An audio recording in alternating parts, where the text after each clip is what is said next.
On this episode, I'm chatting it up with award-winning film director Chris Everett, owner of Speller Street Films. And if you're new here, what's up, friend? I'm Rhema T, and this is my show, Today with Ray, where I highlight everyday entrepreneurs. Make sure you hit that subscribe button and notification bell so that you will be the first one to know when new episodes drop. We are completely ready for this episode. We're quiet on set, all of that good jazz, right? So, this episode is starting in 3, 2, 1.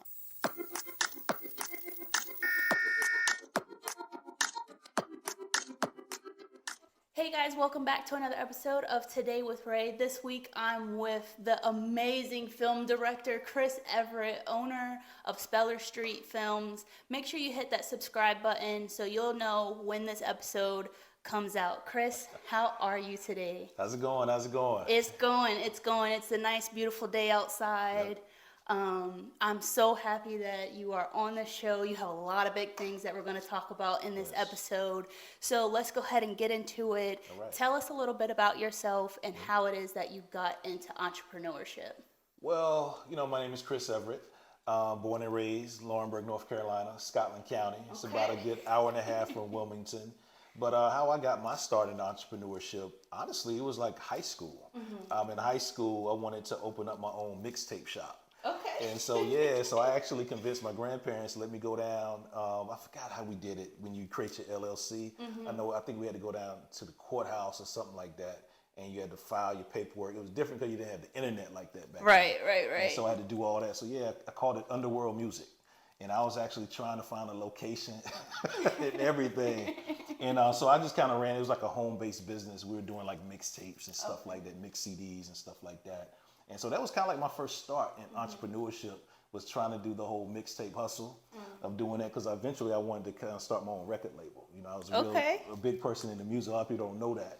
But that was kind of like my first start of being an entrepreneur. And then I kind of went to college, kind of was doing it still, but the internet just kind of exploded, and Napster and all those file sharing things come into play, and people didn't care about you buying mixtape CDs anymore. Right. Shout out to LimeWire. Exactly. All those things kind of just messed up my business.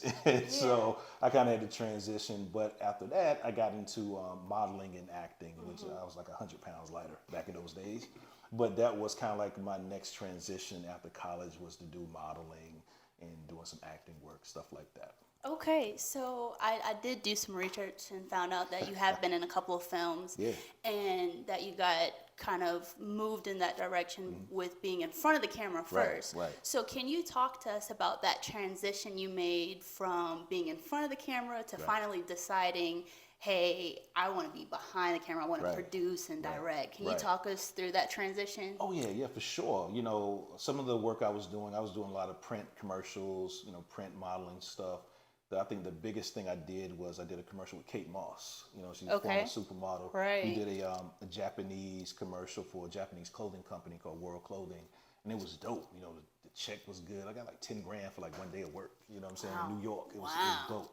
Big money. Yeah. So I did that and did a couple of auditions. I actually had auditioned for a Tyler Perry movie when he first started doing movies. I think it was Medea's Family Reunion, actually. Okay. And I didn't get it, but I said, you know what? I want to move to Atlanta, and be where the action. This is before Atlanta blew up. You know what I'm saying? Tyler Perry was just starting to do his thing with movies. You had, I think it was Rainforest Films, Will Packard, Rob Hardy. They had just did the Twa movie series. So Atlanta was starting to bubble a little bit with film. I said, I got to go down there and try to get in here. And it just didn't work out. And so when I was down there, just looking and paying attention to a lot of the indie directors I was working with, as a model and actor, I said, you know what, I want to start making some films. This acting thing just didn't work out. Let me go ahead and start telling the type of stories I want to tell. And so I've always been a big person on history, especially Black history and history here in North Carolina. So I said, you know what, I think I should do some documentaries. I can easily shoot them. It's not like a narrative where you have to have all this big production, and I can kind of manage that. So that's where I kind of said, you know what, let me start my own film company. Let me start telling the stories that I want to see, and stop complaining about Hollywood not telling them. Let me tell them. Wow, that is a big, wide answer. I love that you saw that there was a need, or that you didn't want to make the complaint, but to find a solution for it. Right. And I actually did want to hint on that, because Wilmington is well known in the film industry and has a rich history in that, we've had Halloween, Ends, Iron Man 3. Whole bunch of stuff. Yeah. How important was it for you to share the authentic history of Wilmington? Right. Well, Wilmington on Fire, which is one of my first and I guess well-known documentary projects, that wasn't my first project. My first project was actually about the Laurinburg Institute in my hometown. Okay. And I didn't finish it. I messed it up, totally, messed it up. But that was actually my first attempt at doing a documentary. And it was called the Laurinburg Institute, established 1904. That's when it was established. I grew up around the school. My grandfather went to school there. But it's a historic black boarding and day school, similar to Williston, how Williston is so treasured here in the African American community. Right. That was kind of like our Williston in Laurinburg. Okay. Was the Laurinburg Institute. A lot of graduates. Dizzy Gillespie, jazz legend, he graduated from there. Charlie Scott, who was actually the first black scholarship athlete at UNC Chapel Hill. Wow. He was a graduate there. My grandfather went to school there. My godfather, he was like the alumni president for years. So it's a lot of history. And the school's been around since 1904. Wow. Been the same family for 3 generations. And I said, I want to tell this story. And I didn't know what I was doing, though. so I didn't know what I was doing, and I just totally fumbled it. And I said, let me start over and do something else. Okay. And I said, let me do something on the 1898 massacre, because when I was talking to the guy who runs the Laurinburg Institute, he was talking about how his grandparents came up here and wanted to start the school, but no one else wanted to come up here but his grandparents. And they kind of stumbled on this opportunity. But I said, okay, what was going on in the early 1900s? And then I kept running into what happened in 1898. And it just wasn't a thing restricted to Wilmington. This was a statewide movement of white supremacy. And also through the research, I saw that people that participated in the massacre, actually, some of them came from Laurinburg as well to participate. So I said, okay, this is a statewide thing. It's just not a thing because I'm not from Wilmington, I shouldn't be able to tell the story. Even my community had a part in it, as well. And so let me go ahead and try to do it. And I said, you know what? No one has made an attempt to do a documentary. Let me do it. I learned from my mistake of messing up the Laurinburg Institute film.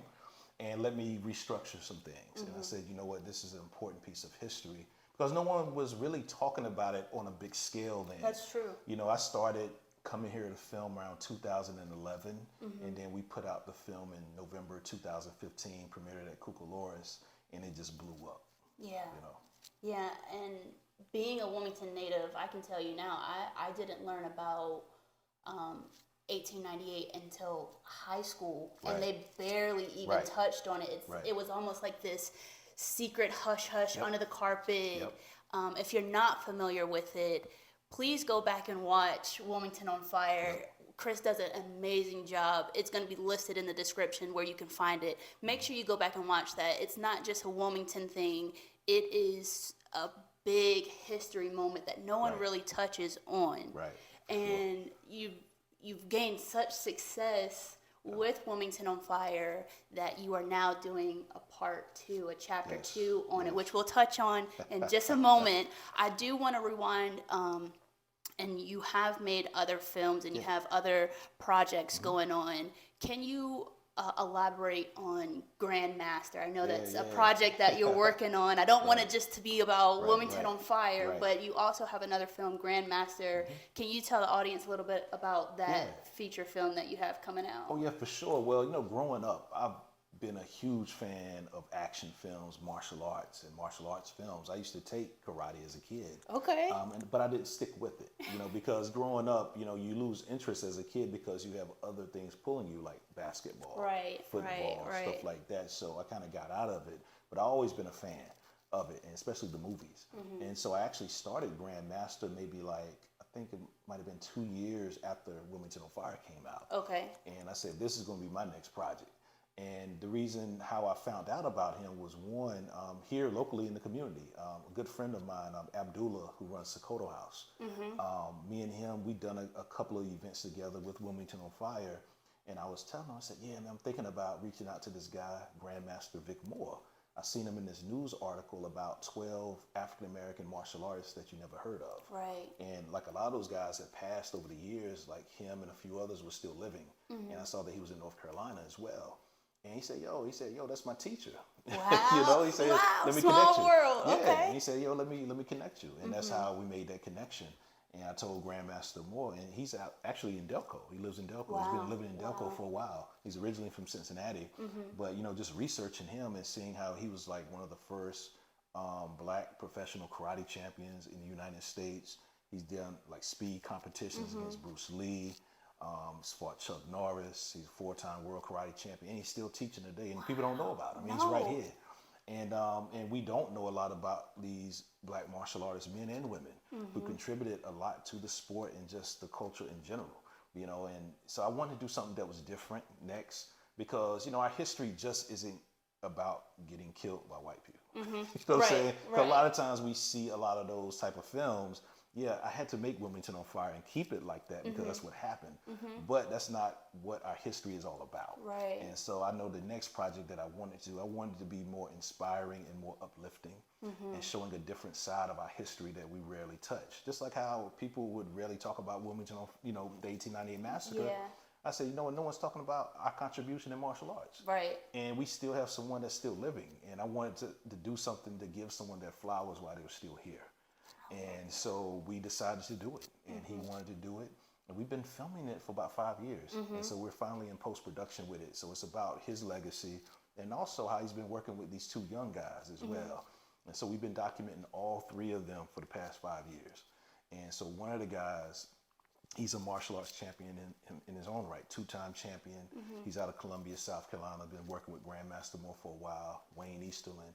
Then also another young guy, Stuart Gumby, who's out of Kinston, North Carolina. Okay. And with Stuart's story is very special because he has, you know, a few challenges. But since he's been working with Grandmaster more for about 10 years, it's totally changed his whole life. You know what I'm saying? So we've been documenting him at his job, at home, him and Grandmaster Moore going to tournaments together. So it has that Karate Kid type of feel to it as well. And how it also has made Grandmaster Moore a better man also. You know what I'm saying? And showing how, you know, just us in a different light. You know, and we don't see that. And so honestly, I'm looking forward to this because it's very different than what I've done before. And it's taken me a while to really get people, I guess, on board with it because of what we did with Wilmington on Fire, and it's so different. But I'm excited about it at the same time. I can hear the passion that's just like radiating. I wish you guys could be in the room. It's electrifying right now. And it's so interesting because you're right. We always, not always, but most of the time when we have films, it's about the oppression or the struggle. And so to hear such an amazing story of a man that's still living and still out here, that's making an impact in a world that's not really known to Black people, martial arts, I think that's wonderful. So if you want more information, we'll also have that in the description below. This man is amazing. I wish that, again, y'all could be in this room. It is amazing hearing your passion about certain things like this. Well, you know, the thing is that, and we also get into it where, you know, we show how, like, Black folks have always been connected with martial arts. People don't realize this, that, you know, the Hollywood film industry was dying in the 70s. And if it wasn't for the explosion of Kung Fu movies and also the Blaxploitation era, which actually brought some of those elements of Kung Fu in their movies, you know, Hollywood would have went bankrupt. And it was Black folks supporting the Kung Fu movie industry and also the Blaxploitation movie industry that saved Hollywood, you know what I'm saying? So we've always embraced Asian culture and martial arts culture. And, you know, and we saw it even through the 90s with Wu-Tang. And stuff like that. So we've always embraced it, and that's what this film is about, to also show that history as well, and also how Black folks here in America, how we actually even got to learn it. Because even with Grandmaster Moore, you know, a lot of these guys learned it like he did from people that fought in World War II and stuff like that. So he learned it from a guy who was stationed in World War II. He learned some bits and pieces of some stuff over there in Okinawa. He came back to Cincinnati and he was showing them as kids. You know, Grandmaster Moore, I think he said he was like 8 years old. Him and his friends were playing and they saw this dude doing all this cool stuff.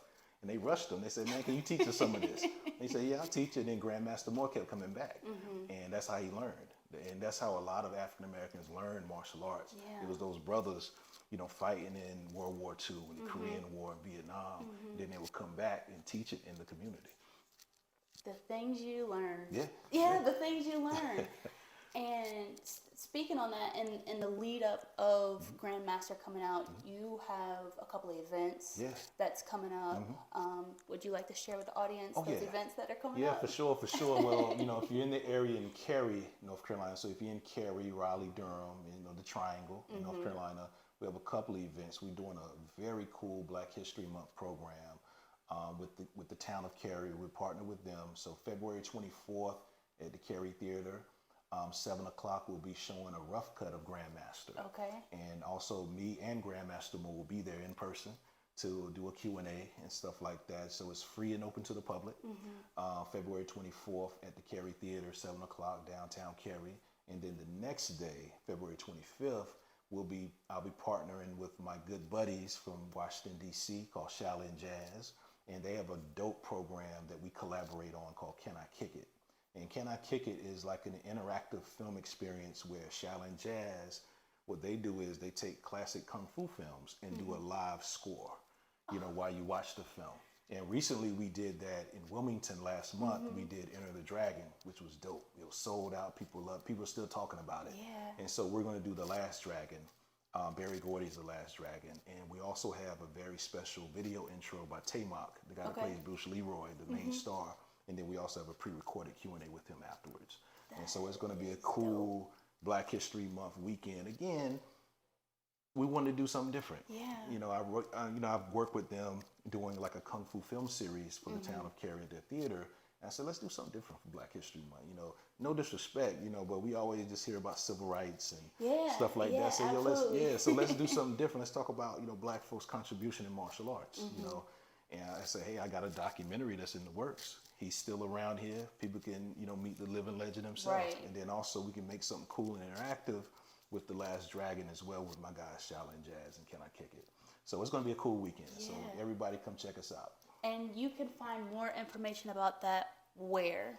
TheCaryTheater.com. Okay. CaryTheater.com. Okay, and I know you'll be posting stuff on your social media. Where can people follow you at? Oh, people can follow me if you want to just know anything about Wilmington on Fire, WilmingtonOnFire.com. You can follow me at SpellerStreet.com, IG, Wilmington on Fire, Speller Street Chris, Speller Street Films, the Grandmaster Project, GM Documentary. That's on every platform, Twitter, IG, and Facebook. So yeah, just look us up. Right. Yeah. You are so well-rounded in all of this. Again, for the third time, if you guys could not be in this room, it is electrifying. The passion that this man has behind telling us Black stories is amazing. Thank you. I do want to segment back into Wilmington on Fire too. And again, seeing Black people in a different light. Right. I think that this is a great transition from the first story. Right. Can you walk us through that, the transition itself? You tell us about the 1898 massacre, and then Wilmington on Fire 2 is going to transition us into today. Yeah, so, doing the first Wilmington on Fire and always coming here, I met my wife doing Wilmington on Fire. Okay. Yeah, I met my beautiful wife, Charlene, and it was funny how that happened. We actually got introduced to each other by Rhonda Bellamy.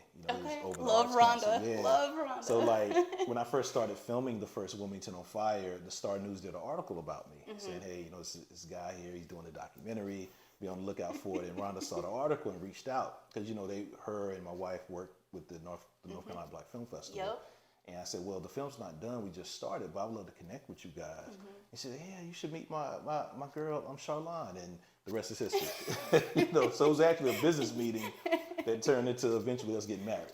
Love that story. Yeah. So Wilmington on Fire not only did a lot for my career, but also introduced me to my wife as well. And so, just coming here for all these years and being engaged with the community, with the film, and outside of Wilmington, when I would show the film, people would always make it seem like Wilmington was hopeless because this is a deep, dark history for the city, but they would make it seem like, well, Wilmington is, y'all not doing nothing. I said, no, it's some great people doing some amazing things, but they never got highlighted. They would never get highlighted in the media. And I said, you know what? I need to change that. Just like I changed the perception of people not talking about the 1898 massacre. I need to change that. I want people to talk about Wilmington now in a different light, especially in our community. Right. And so, people like, Cedric Harrison, who's doing stuff, the protests that was going on during the pandemic, Genesis Block, Brenda Dixon would get that deed, people like that. I wanted to show a good balance of the new energy that was in town to show like, hey, the black community they're doing some stuff. And I think people need to recognize that, because all the time you would see in the news in Wilmington, it was always us shooting somebody, killing somebody, or, stuff like that. And I say, yo, it's some good stuff that's going on in the black community in this town on all sides. You know what I'm saying? Not just with entrepreneurship or real estate or business, but with activism and historical preservation and all that. So I said, you know what? I want to show the whole spectrum of change in the black community. Right. And I said, that's what Wilmington on Fire 2 is going to be about. And this also will be a good closeout for me as well, where, you know what, I gave you the history, I gave you the present. Now let's really try to make some type of change here. Yes, I love that. And I love that you featured businesses of all variety. It wasn't just, okay, let's stick with the black people that are doing the civil rights, movement are here, but also highlighting, like you said, Genesis Block, that's a business for entrepreneurs themselves. You have Brenda Dixon, who's in realty. Cedric, he has his Black History Tour bus. We were there from the beginning when he first got the bus. You know what I'm saying? He couldn't really, it was raggedy. You know what I'm saying? So we were there from the beginning of him putting this thing together and really grinding, and then being there when he first launched it. When he has, the whole bus is laid out. And so I'm proud of the guy, and so we wanted to highlight that, to show someone that's born and raised here, came back here, that really wanted to show the true history of black folks here and the contributions. I said, man, we got to put this as a part of this. I love that. And also Sakota House and the things they've done right there off of Dawson Street in the community from that beginning as well, and documenting that and just showing how much the space has grown and flourished, and being really a resource center for the community also. Yeah.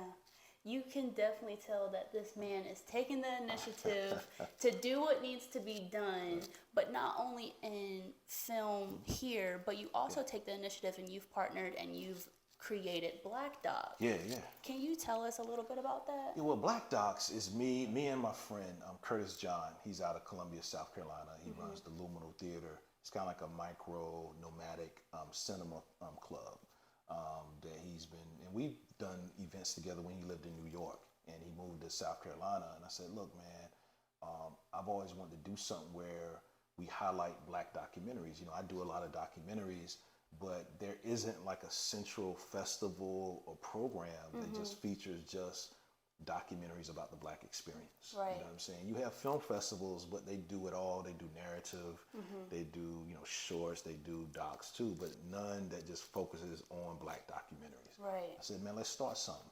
And we got it started, and the pandemic hit. So what we did was we made a transition during that time. And we got lucky, because it's like the whole world was really getting behind black folks during that time because of the murder of George Floyd. And then so Seed and Spark, who I've used several times, it's a crowdfunding platform for filmmakers. And what they did was they said, we created a virtual screening platform because people can't go to the movies and everyone's going virtual. We have a platform. I said, man, let's do that, because one, they also have a cool board of directors of celebrities. And one of the celebrities was Erica Alexander. People might know her from Living Single back in the day. Okay. But she's a documentary filmmaker now. Wow. And so with Seed and Spark, if you're using their platform, and this, no one could go anywhere. So their board members, like Erica Alexander, said, they'll volunteer their time to moderate your Q&A if they can. And so we sent out the request to do a Wilmington on Fire virtual screening. Okay. And Erica Alexander hit us up. And I'll send you the link so you can post that interview that we did. And we recorded it and everything. So that was cool, her moderating and talking to me about Wilmington on Fire. I grew up watching this lady, you know what I'm saying? Right. So I was so nervous, you know what I'm saying? But I didn't show it. But it was cool. She was a huge fan of what I do. And she actually has a great documentary that's going to be on PBS in February on reparations. Okay. It's called The Big Payback. And so that's coming out on PBS in February. So be Okay. on the lookout for that Yeah. for sure. Yeah. But it was cool to do that, and then we just kind of just launched it with that screening, and got a lot of momentum just off of that. You know what I'm saying? Just off doing some virtual stuff, and then we did some other screenings. Like we did a true crime documentary called Miles in the Life Okay. about this guy who was he was working as a drug trafficker for the Black Mafia family, who everybody know from Star's 50 Cent show, BMF. Yep. So we had a guy that was actually trafficking drugs with them back in the day with his limo service. Okay. And so that's what the film is about, and he's still around, and so it's him featured in the film. And so we did a virtual event with him and had a Q&A with him and the director as well. And so we were doing that. And then the next one, we did one called Back to Natural about Black women and natural hair. You know what I'm saying? And Charlene moderated that Q&A with the director and people that were featured in the film. And so we wanted to show a good balance of Black documentaries across the board. So, you know, we got the history of Wilmington on Fire.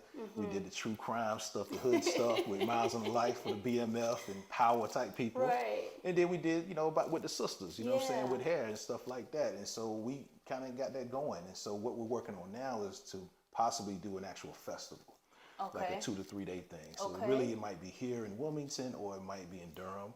We're really trying to figure that out, but definitely we want to do something like that next year where we can just do a full 2 to 3 day type of thing featuring nothing but Black documentary. I am here for that. Cool. And for more information, you can head to www.blkdoc.com. Yep. This episode, I'm like blown away with everything that you said. I'm like, whew. Yeah, but also, you know, I got a couple other projects as well.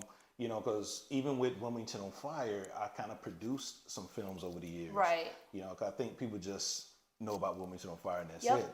You know, I have another documentary that I was executive producer of called Black Beach, White Beach. Oh, yes. It's on Tubi, Amazon Prime, check it out. But it's about the 2 bike weeks that go on in Myrtle Beach. You know, you have the Harley Week, and then you have Memorial Weekend, which is Black Bike Week. Yep. And so a talented filmmaker, Ricky Kelly, he came to one of my screenings one time, and he's like, yo, man, I love your film. He said, I'm doing this joint about the 2 bike weeks. And being from Laurinburg, just like Wilmington, you know, bike week was it. That was it. Yeah, because Laurinburg is like an hour and 20 minutes Yeah. from Myrtle Beach. So, but when we would go, I didn't know nothing about the history. It was just all about partying. You know what I'm saying? But when he was breaking it down, I said, yo, man, this is a dope project. Yeah. You know, because I can't make every film. You know what I'm saying? But I can support, you know, and that's what it's about, supporting other Black filmmakers, you know, because somebody supported me when I got started. Yeah. And so I wanted to do the same. And so we helped him out as much as we could. He premiered it at Cucalora's, got a distribution deal, and he's doing his thing. You know, he has a couple other projects, him and his wife have 2 documentaries. Yeah. They're currently in the works. So I'm proud of him. So that's another film people can check out that I was involved in on Tubi. You check it out for Tubi for free, and Amazon Prime as well. And then also I produced a sci-fi horror short called The Black Baptism. Okay. I produced that as well because I'm a big fan, just not only of karate movies, but also horror films as well. And so a friend of mine, she had a script, and she was like, hey, Chris, I got this short film idea. I know you like horror, and I think we can do it for about $5,000. I said, yo, let's do it. You know, so we shot that joint right before the pandemic. And so we had a long line of festivals we were supposed to hit. We premiered it at the Hayti Film Festival in Durham. Okay. Great turnout, great response, and then pandemic hit. And so we had to do all virtual stuff. So we never really got to do an in-person thing outside of the opening premiere at Hayti. But it was a cool run. It was like a good 2-year run with a lot of festivals, won several awards with it. And I'm proud of that film too. Yeah. And then also we did a re-release of an indie cult film by my good friend Dennis Leroy King-DeLee. Very talented actor and writer. It's a film he released back in 2006 called As an Act of Protest, and it was actually banned. You know what I'm saying? Because it's very controversial. But he just liked my energy, and I've always supported the project. Said, yo, let's distribute it and re-release it. And so we got some good press out of it. We The Guardian did a feature on us, and then we re-released it digitally on Vimeo. Okay. And so people can go to Vimeo.com right now, Vimeo.com/SpellerStreet, and buy that as well. Wow. You know what I'm saying? So we've been doing those type of things, and also I'm currently filming a 2-part documentary for Preservation, North Carolina, about the history of Black builders and architects in North Carolina. So we actually have a shoot this Saturday in Wilmington, actually at the Bellevue Mansion. Okay. So we've been filming that since February. We should be done by the spring. This is a busy man. Y'all don't Yeah. even know. Y'all don't even know. This man is a busy man. Yeah. And I appreciate you taking the time out to come on my show. It's no problem at all. It's no problem at all. This interview has been so informative. I'm so happy that, again, you got time to come on the show and talk with Anytime. me. Yeah. I do have one last question for you, and that is, what advice would you give an entrepreneur? Man, I would say it's a couple things. Yeah. One, have you some money in order before you start. Right. You Nobody know. likes to talk about money, but it's a real thing. Yeah, because I didn't even realize, like, when I first did Wilmington on Fire and these film projects, I wasn't thinking about business. I was just thinking about as an artist. You know, I was like, I just want to create. Then once I started making some money, I was like, hold on now, this could actually be a business. Let me get some structure. Let me create an LLC. Let me get an EIN. Let me get a business bank account, savings account. Let me get some structure. Then you start learning about taxes and all this stuff, getting your entertainment lawyer, which costs money. But you're building a good foundation. But I know even in our community, those are things we still trying to deal with, because a lot of times we don't come from a lot of money a lot of times. So, I know white friends and, Asian, Hispanic, friends of mine that started out, they had parents that could give them some startup capital. I ain't have that. What I did was I told my grandparents, like, hey, let me stay with y'all rent free for a couple years while I make this film. Right. That'll help me out. And so they were able to do that. But more than likely, a lot of times we don't have the money to invest in our businesses like that. So that's, a lot of times we're behind on the 8 ball. We still do what we do because we're very innovative people. Right. And that's what kept me going, just looking at the ancestors of how they were able to build certain things with little. And so I said, let me do the same thing. So I think just really figuring out a way to save up some money first, keep your credit up, build your credit up as well, because that's going to help you down the road. So those are things that I never knew about, because I didn't come from a family of entrepreneurs. I think I'm like really the only business person, owner in my whole family. Right. And also that's making some real money as well. You know what I'm saying? So I had to learn on my own. There are a lot of great resources out there though. YouTube, all type of books. They have all type of seminars. Just like here in Wilmington, you got people like, Genesis BlkDoc, you got Channel by Live Oak Bank downtown. So these are resources that are very affordable and a lot of times free that you can have access to. And I would definitely urge people to reach out to those resources and stuff like that. Yeah, that's such a great answer. Again, like I mentioned, people don't, it's like that under the rug topic again of saving up money, but it's a real thing, especially if you want to be an entrepreneur, a successful entrepreneur. It's going to take capital. It so takes I think capital, that's a great, well-rounded answer. Yeah. And especially with film, just to get stuff going in development with a film, it costs money. Like I do all my stuff, even though we try to maintain some type of high quality standard, high quality, the stuff we're doing is still low budget. You know what I'm saying? The stuff we're doing doesn't cost a lot of money. Yeah. Now, as we grow, we want to get more opportunities to funding so we can do those type of things. But it costs a lot to do film. Yeah. Each film is like its own business. Right, that's understandable. That is understandable. So this is my favorite part of the episode. This episode was totally informative, but I like to do a speed round with my guests so that they can get to know you on a personal level, not just this robotic entrepreneur. So Chris, are you ready for the speed round? Let's do it. Okay. Cinematically speaking, which is better, Marvel or DC? Cinematic wise, I'm a DC guy and I'm a Batman fan. I am not filming this episode anymore. No, I'm just kidding. I love Batman too. Is my favorite because see, I base that off of is Batman and Spider-Man, right? Are my favorite. Okay. And the reason why they're my two favorite because they have an extensive rogue gallery of villains. I appreciate that answer. That's why then. I give them the top. That's why Spider-Man for me with Marvel, Batman for DC. Okay. Because they have an extensive rogue gallery. Yeah. You know what I'm saying? With villains. Everybody, you have comic book characters, they have like one or two villains, that's it. Okay, I can appreciate. Look, I'll still air your episode now that you gave clarity. Right. No, growing up, what was your favorite movie? Oh man, it's like 3. Okay, top 3. Yeah, my top 3 movies growing up, I would say the Back to the Future trilogy. Okay, good answer. How I base this off of is like films that I've seen over and over again. I can just watch and they feel like brand new. Like so, the Back to the Future trilogy. That's one. Ghostbusters 1 and 2. Those 2. And I would say Devil in the Blue Dress.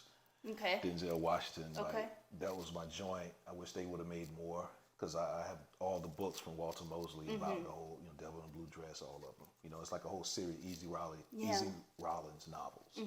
And I wish, hopefully, they'll develop more, do a TV series. But those are really my top 3. Top 3? Yeah. Okay, on the flip side, in your opinion, because this is your opinion, what is the worst movie that you have ever watched?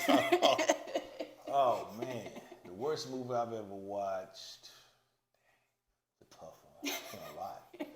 Look, top 3. Oh, man. It might have been some documentaries. I know, Okay. like Ken Burns, like some of Ken Burns' documentaries were cool. Like I liked the Jack Johnson doc he did. But I think he did one on national parks or something. That was boring.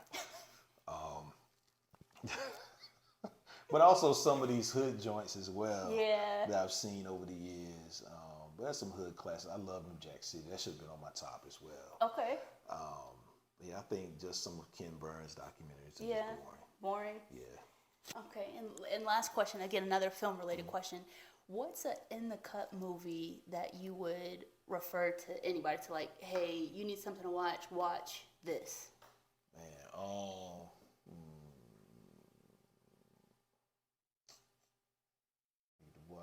I was just talking to somebody about this the other day. Can it be a TV series? Yes, absolutely. Oh, well, my mentor, it's a series called Reasonable Doubt on Hulu. Okay. It's a cool lawyer thriller film. I mean, not film, but TV series. Features Michael Ealy. He's in it, and it's powerful. The guy, he's my mentor. His name's Pete Chapman. He was actually a producer on Wilmington on Fire as well. Okay. But he's a producer on that. Plus, he's directed a couple episodes. Me and my wife just wrapped up the first season. Enjoyed it. Every Tuesday we would watch it. You know what I'm saying? So yeah, I want people to support that. Good. You know so if you need something to watch, you hear Reasonable it from Doubt. an award-winning film Hulu, director, right? Pete Chapman. Now, Reasonable Doubt on Hulu. Yep. Chris, again, I want to thank you so much for coming on today with Ray. And if you're watching this episode, again, make sure you hit the like, comment, all of that good stuff, the subscribe button, notification bell, so that you'll be the first one to know when new episodes come out. And again, above anything else, make sure that you support local businesses like Chris. I'm Rhema T. Bye. Peace.